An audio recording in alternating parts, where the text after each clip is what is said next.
Danielle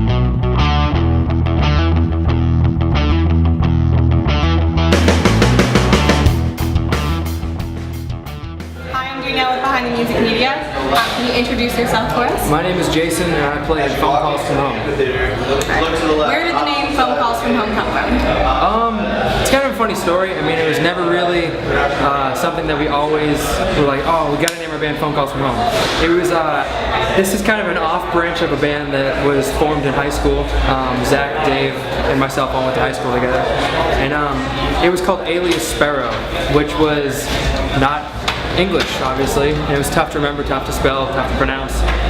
So we're like, we gotta think of a name that has a better acronym, easy to remember, English would be good. So we just compiled a bunch of names together, and Phone Calls from Home was the one that was stuck. Awesome. Where do you get your inspiration for your music?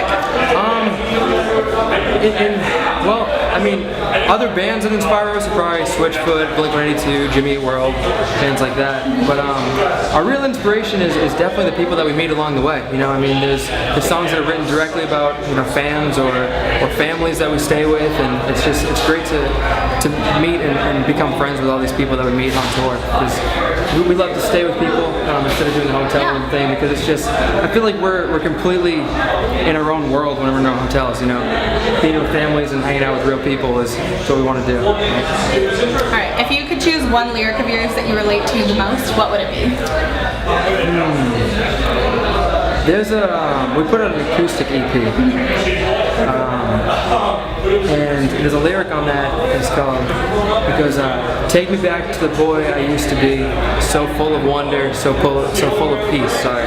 And that, like, whenever Dave wrote that, it just completely hit me so hard. And I was like, that is always what I want, you know? Just take me back to that kid that used to be like just rambunctious and just completely learning new things every moment of the day, and just always having fun. And I always want to be that kid again, you know? So, that's awesome. Yeah. For you guys, what is the writing process like? It kind of varies with every CD. You know, every album we put out, the writing process is a little different. It usually consists of we have a home studio with a Pro Tools rig in our condominium complex thing, bachelor pad used to be type deal that Dave's grandma owns. So we finished the basement, put a studio down there, and we put out Connected and Live Love from there, and the actual, we didn't re-record the acoustic EP, that was directly from that studio. And it kind of, you know, either sometimes it's a few songs we all write together, or, you know, sometimes Dave just locks us out and, you know, writes by himself, and Zach writes by himself, and it's just, every song and every album is a little different. And we actually don't even have that studio anymore, so this next album is going to be completely different, so. How has Warped Tour been different for you guys from any other tour you've done before? Oh, Warped Tour is completely different. I mean, all the drives are overnight, and we have to load in at like 8 a.m. rather than like a 4 o'clock load in or something like that. And, you know, it's just, there's a million bands everywhere. You know, you have to load on and load off so fast, and, you know, short sets and kids everywhere, and you're trying to group as many kids together to come watch your set and let them know where you're going to be at what time, and it is hectic all the time, but it's just completely the coolest atmosphere. We love it. Yeah. As you said, you know, you are a less known band on Warped Tour, so what challenges have you guys faced thus far?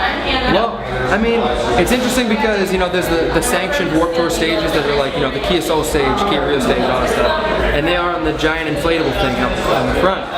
And our stage is only on for parts of the tour, so it's not on the inflatable, but it's on the written thing.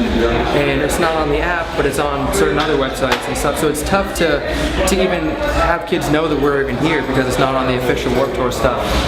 So we try to blast as much as we can with our online social networking, letting them know that this stage is going to be over here, we're going to be on it, there's so many other cool bands that are going to be on it. So we just try to do it all ourselves and try to put it out there, you know. Do you guys work with like the other bands on your stage as well, since you guys are a smaller stage? Or? Yeah, I mean, in a way. I mean, we all put in little videos, and and the stage put that out, and we all retweeted it and all that stuff, so everyone can see all the different bands and everything. And then we do other weird little things sometimes too, like our friend Joe from Pat and Pending. He was holding up this sign there that said their set time and where they're going to be, and then we're like, hey, you want to hold ours too? And he's like, absolutely. He just held both of our signs up there and had our set times and everything. So we all try to help each other a little bit, you know. What are your plans for the rest of this year? For the rest of this year, we're not exactly sure. You know, we definitely want to try to record something. We have a couple tour offers for after this. We have a few festivals we're going to play, like Soul Fest, which is a Christian rock festival in New Hampshire, which is amazing. And it's kind of a surprise for all of us, but we're going to keep everyone updated as best we can. What advice do you have for bands just starting out, since you guys are clearly a smaller band? Yeah. Make sure that your songs are the best they can be, because all the rest of the stuff comes after that. You know, songs are more important than a van, which is more important than a trailer. You know, so it's like it's just a pecking line of what you need to have in priorities. And it's just like, I think great people, great songs, and the rest will come. As BehindTheMusicMedia.com, we like to ask, what do the words behind the music make you think of from an artist perspective? Behind the music means to me that it's like, who are you behind the music? You know, what is everything you're saying in your music how you really are in real life, or is it some sort of facade or something like that? And I think our band really portrays through our music what we are as people and who we try to be, and who we want to be for our fans. Yeah. So.